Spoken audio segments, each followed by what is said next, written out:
In light of the ever-changing tide, where do we go from here?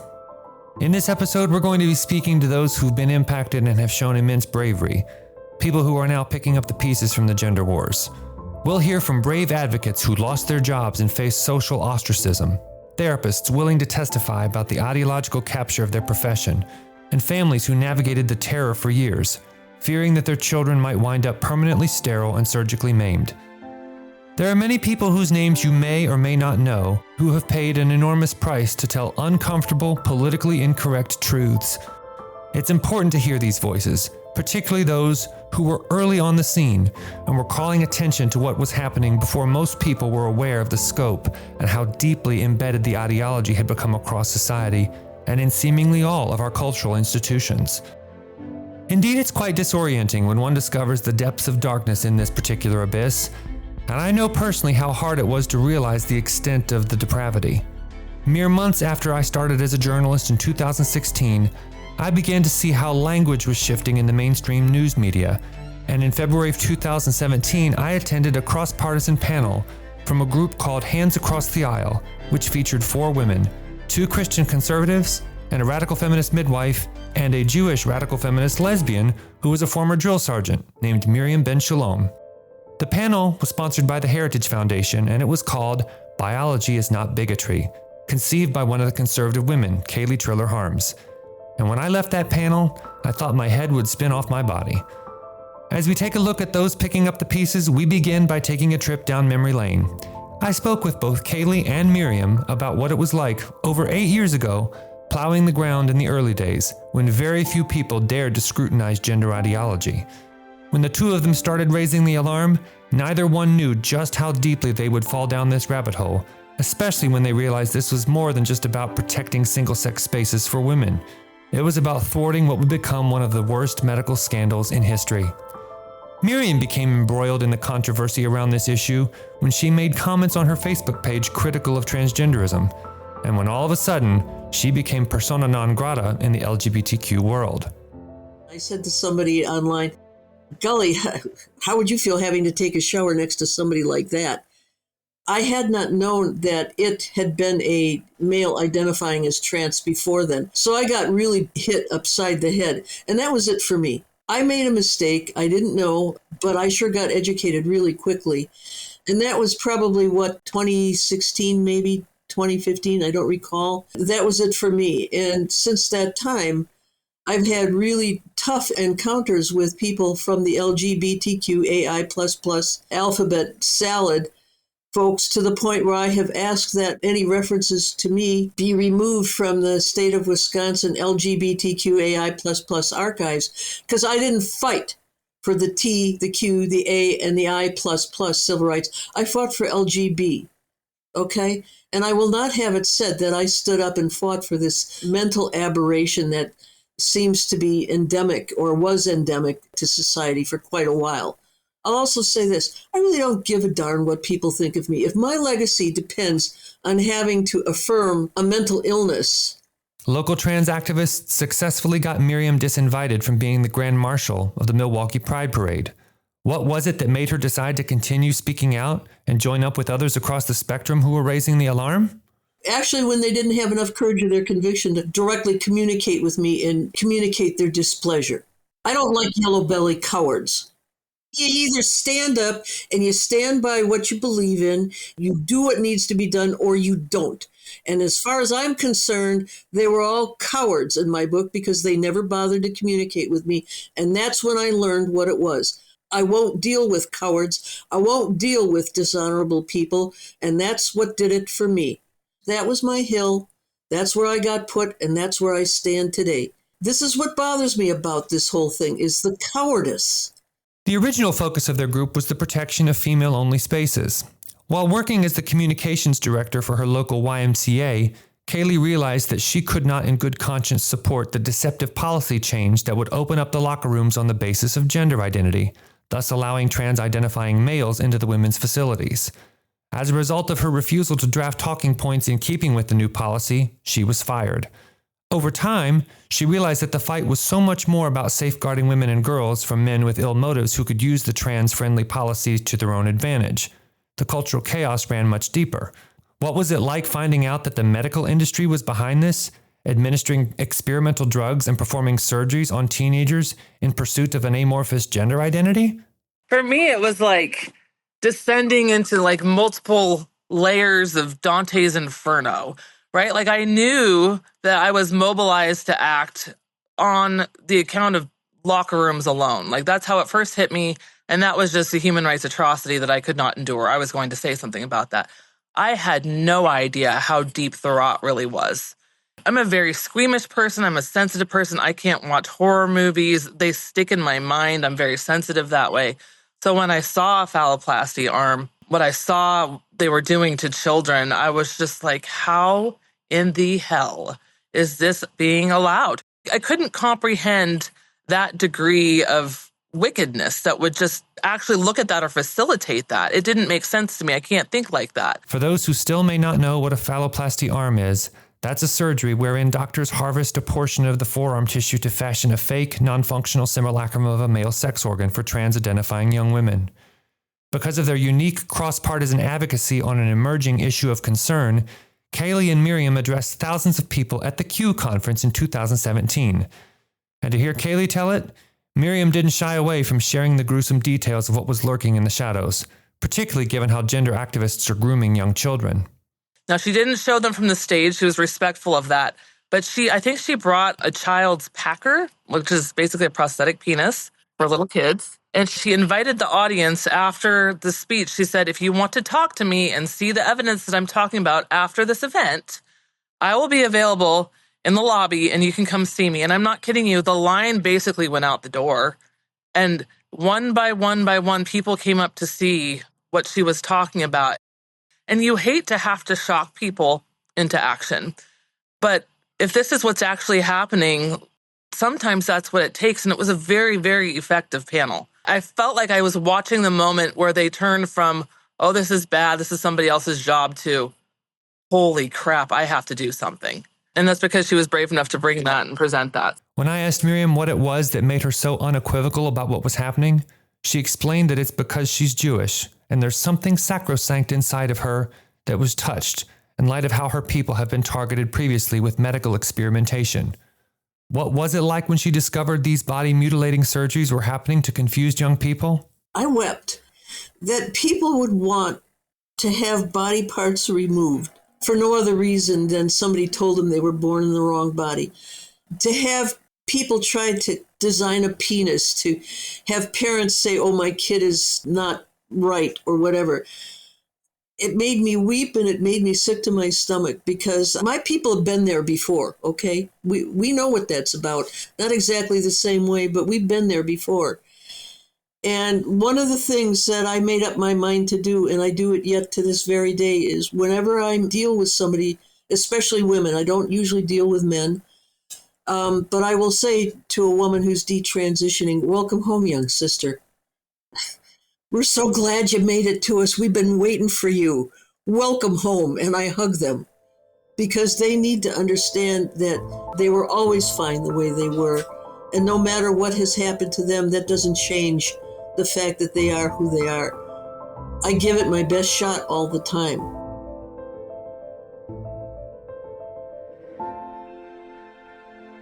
And what is it like for families who are picking up the pieces? I spoke to Helen, who alongside Amy and Bill, subjects I've spoken with in previous episodes of this podcast series, she was among the parents profiled in Dead Name, an independent documentary film released in December of 2022, in which I made a brief appearance. One of the jaw-dropping bits of footage from the trailer that went viral online during the film's promotion was of Helen's young son, perhaps age 4 or 5, dressed head to toe in pink, and he's seen on home video saying, if you want girl parts and you don't have them, you can do special surgery where they turn your penis inside out and there's a vagina inside. This young boy was groomed into believing by both her lesbian ex-partner and his preschool that he was a girl named Rosa. But Helen knew something was off, particularly when she learned about the puberty-blocking drugs. Following a messy divorce, miraculously, even in the liberal Northeast, she won legal custody of her son and was the parent awarded medical decision-making power. To this day, her son has never been medicalized, despite having received a gender dysphoria diagnosis from Boston Children's Hospital, where the first ever pediatric gender center opened in the United States in 2007. But Helen's ex still has some custody rights. But at least for now, the trauma of fighting for her son from being irreversibly medically harmed has finally dissipated. She's still processing the years of battle. It's very odd. I'm conflicted a lot afterwards because I feel very grateful that my son is mostly okay because there's some real horror stories out there. Like I almost lost my son. So I'm very grateful on one hand that I got out, but then I almost had like survivor's guilt that and it was mostly luck and stubbornness that got me through it and faith and good people. But it was a collection of fortunate circumstances that got me through and got my son through. So I feel very grateful, but very sort of like there's so many people that didn't have my luck and didn't have my resources. And sometimes I feel like I should be doing more, helping somebody else get through this. I do feel sort of guilty sometimes. And also feel guilty that I sort of want to put it behind me and move on with my life. And I feel guilty for that. So it's a lot of guilt. And then when I think about that time, it does feel like a dream sometimes, like this surreal life that I had that every day I would wake up with like my heart ripped out and I couldn't sleep and constantly worried, constantly sad, constantly despairing. I lived like that for, I would say, 5 years. And then after it was over, I got sole legal custody, but only half physical. So I had to deal with my ex and her craziness for another 5 years. And right now, my son is older and more becoming an adult. So I'm almost now being able to breathe a little bit, but I wasn't really maybe the last 10 years, the last 5 years in that sort of middle ground between now and when I got sole legal custody, it was still constant because I constantly had to deal with her and what she was doing with my son. So Helen, what was the moment like when you received the verdict in the custody battle? Did you feel as though you had won a victory and turned a corner?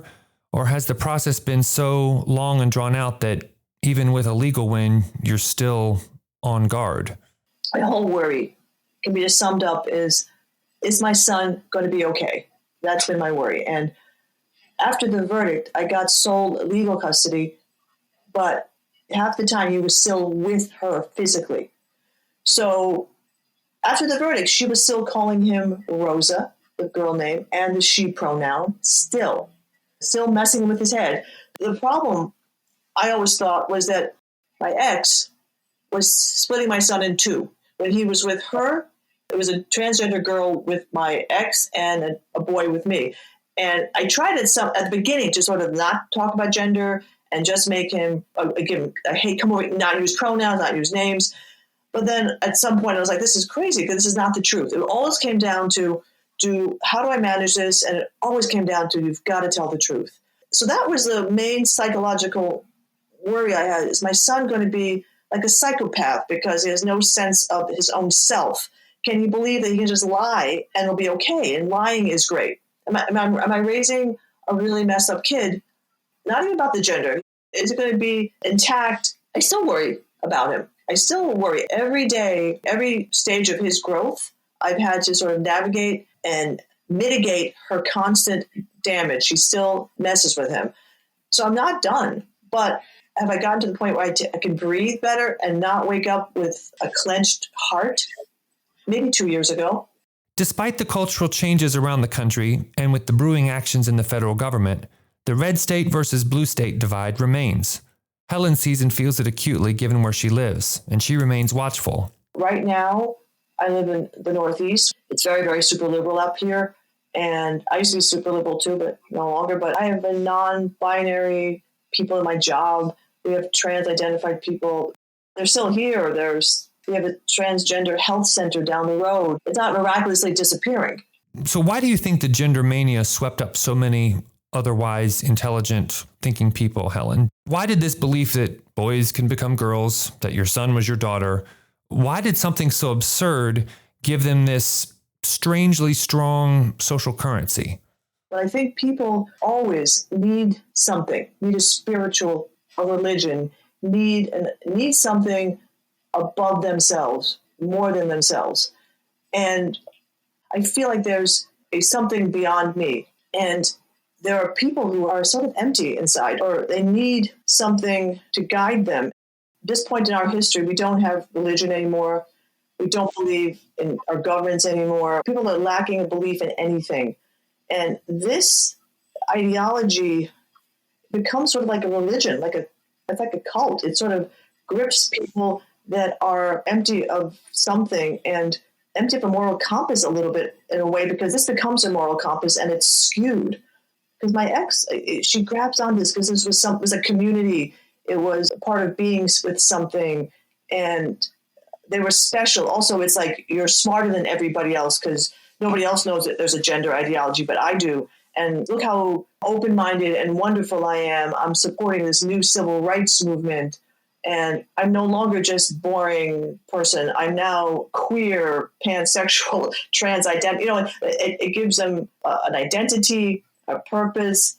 And then it's like old propaganda. You say things enough, and then you somehow you get, obviously money had to be involved, and billionaires that pushed this because they were empty inside too.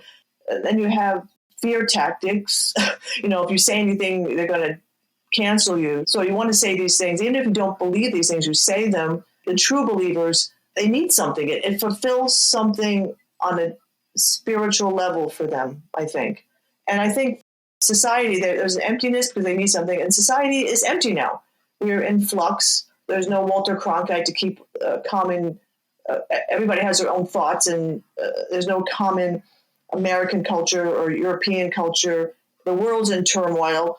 It's a messy spot in history. And I think somehow it gave people purpose. I think everybody on a base level needs a purpose.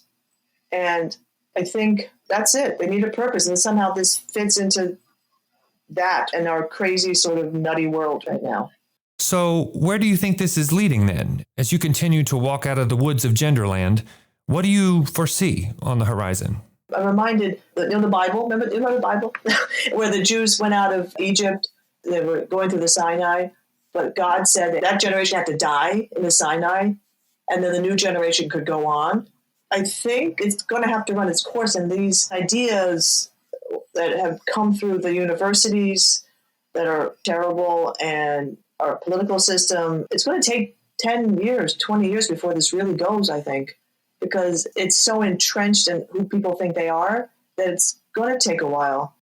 And we're just going to have to keep on bludgeoning them with the truth and keep on talking and getting the normal person to understand. Because the normal person doesn't really get it unless it really hits them, because you can ignore it easily. I think now with the women in sports thing, it does open people's eyes. Like, what are they talking about? I think that sports and the prison thing and the bathroom thing, I think that those are maybe doorways for the regular person to sort of get in here and then start reading about other stuff. It's like the gateway drug to getting in. And what about the therapists? The psychological profession that has become the most ideologically captured group of people?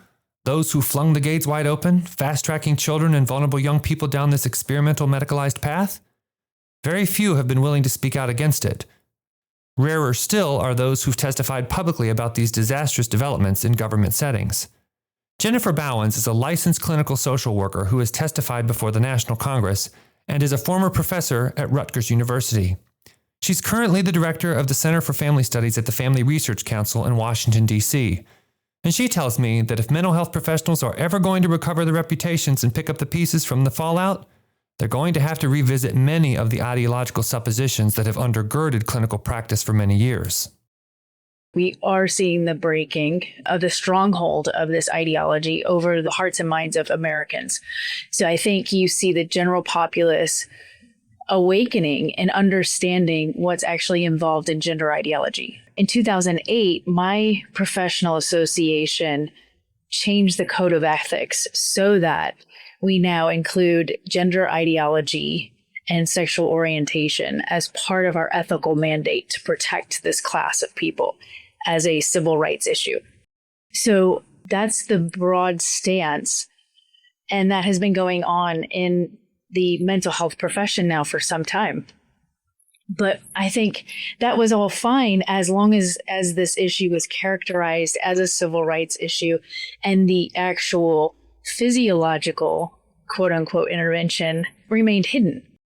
And so as we have been peeling back what's involved with this kind of care, the populace has seen it and they've seen the effects directly with their own children being indoctrinated in the schools. And so that veil is no longer hiding what the end result is with this ideology.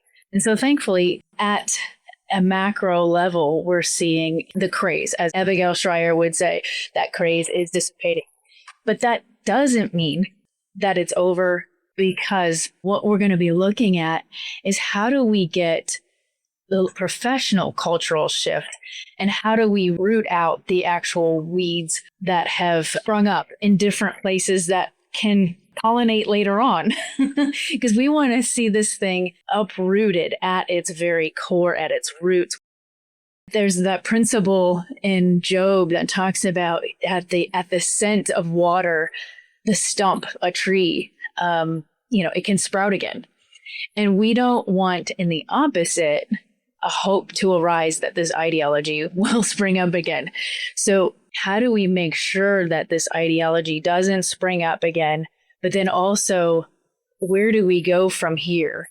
We've been on the defensive, and now how do we get proactive? That said, I have a few things that are on my heart and mind that I think need to be addressed if we're going to see this fully collapse. And in my mind, I want to see this as relevant as the lobotomy seems to be at this point. It just needs to be that ridiculous in the hearts and minds of people and professionals. I think one area that we really need to address, and this I would say is probably food for thought within our own movement, is the language issue. And what do we give credence to? And the first thing is giving credence to the diagnosis of gender dysphoria. I think that is something that needs to be addressed both in the lay community as well as the professional community. So do you think that a complete reconsideration of the psychiatric diagnostic criteria for gender dysphoria in the DSM-5 is even possible? And if so, how would you even start? The way I see it clinically is that this is a diagnosis that, for one, it was developed from those who have really strange ideas about human sexuality. We know John Money and others whose work to split sex into various categories gave rise to the gender dysphoria diagnosis. If that had never happened, if those thinkers had never proposed this, we would not see gender dysphoria as a diagnosis. What it would be is an issue of identity. And it fits those who have this distress. The distress can be real, but does not mean that it should be slotted into some concept of gender. So we have to remember that the Diagnostic and Statistical Manual, it was a created book, a created way to communicate about symptoms that professionals were observing in the field. That was the reason why this manual was developed, because we observe patterns of behavior. But at the end of the day, this is a created book of constructs, some with more statistical validity than others over time. But gender dysphoria is a created diagnosis based on faulty concepts. And we really need to have some clinical thought and research thought in how we characterize the distress that people feel.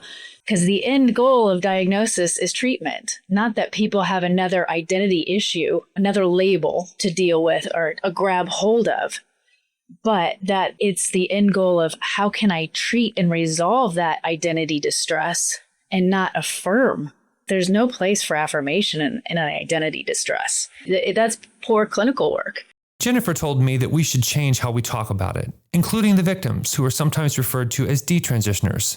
This language, she says, exacerbates the problem. I'm not a fan of even calling people detransitioners. And I know that's probably controversial, but I definitely don't like detransitioner. I said, like, you're a person who's detransitioning. That's probably a better application. But in my mind, if you've never transitioned, really, because you physiologically cannot transition, then how can you detransition? You're just simply coming back to your true identity. That's what it is. And again, in this whole concept, we're talking about an issue that at its core is a disruption of a person's identity. And so the last thing we want to do in our movement is give somebody with an identity disruption another reason to latch on to something else and say, I am a detransitioner. I understand for political reasons, so forth. I don't want to muddy the waters too much, but I do want to throw that out for food for thought so that we, going forward, don't cause more pathology in people, as well as unnecessarily give credence to the language surrounding this whole faulty ideology. So Kaeley, in light of the long battle that this has been, how did you keep going when it seemed like no one could understand or even wanted to understand? I took a lot of inspiration from a woman named Alice Stewart, and she is not all that well known, but she was a very proficient epidemiologist who discovered the link between prenatal x-rays and childhood cancers. And she stood alone. She found conclusive proof of this link fully 25 years before they finally stopped the practice of prenatal x-rays. And the problem was that much like the trans issue, even though the truth was known that this was harmful, that this was causing so much pain and suffering, there was so much money locked into nuclear medicine that people would not publish her findings. She got blacklisted. Nobody wanted anything to do with her, and she couldn't get the word out there. And I just, as we did this work, I kept thinking about her, and I kept thinking about how many children had to die in those 25 years because people wouldn't give a damn, and they wouldn't speak the truth, and they decided they cared more about their money than they did about saving lives. And I have to wonder how lonely she felt. And I know that at times, Brandon, you have felt that loneliness. And I know, Miriam, you have. We have felt like we're standing alone and nobody cares. But history will not look kindly on those who allowed this. And I am confident we will live to see the end of this. I am hopeful that when we do, it's not just this little blip in history that gets forgotten, that we don't analyze. I think a very thorough postmortem will be very critically necessary, with everybody approaching it through eyes of honesty to see their own wrongdoing and their own complicity, because otherwise it will repeat. The world can't afford that. Miriam, I want to ask you, if you could have 2 minutes of the undivided attention of the American public about why this matters, what would you say or do? I would have a series of photographs of the arms where skin was taken off to form a fake phallus, to have some of the scar tissue shown, some of the words of the detransitioners, and I would let that speak for itself and say, this is what we were fighting for. Do you think this is right? Do you not see anything wrong here? I would let the pictures, because most people have never seen some of that stuff. And I think a picture sometimes can be worth 1,000 words. And for 2 minutes, I would show probably 1.5 minutes of those pictures and then say, do you know what this is? Do you know what that is? This is what we were fighting against. Kaeley, what about you? What would you say? This is not a kindness. It is not a kindness to stay silent about this either. People are suffering in your silence. And the other thing is that people need to learn to care about things even if they aren't personally affected by it, because just because it's not affecting you today doesn't mean it's not going to affect you tomorrow. And I've seen that so many times in this particular debate where everybody's on the wings said, oh, this is your fight, this is your battle, thanks for doing it, I got more important things to do, until it showed up at their workplace, in their DEI trainings, or their kid came home from school, or their kid met somebody in homeschool government class, and now they think that they're the opposite sex. Issues like this, you can't afford to be selfish. If you get caught with your pants down, it's going to be too late. So learn to care about things that don't personally affect you. Learn to care about them because they're right or wrong. Don't wait around. It's coming. Next time on Generation Indoctrination, we'll hear from more people who are navigating the fallout, a group we haven't heard from much at all, the siblings who have watched their brothers and sisters disappear into confusion. What was it like for them to watch their families disintegrate as they grew up? How did they deal with the relational turmoil that gender ideology introduced into their most intimate relationships? Stay tuned.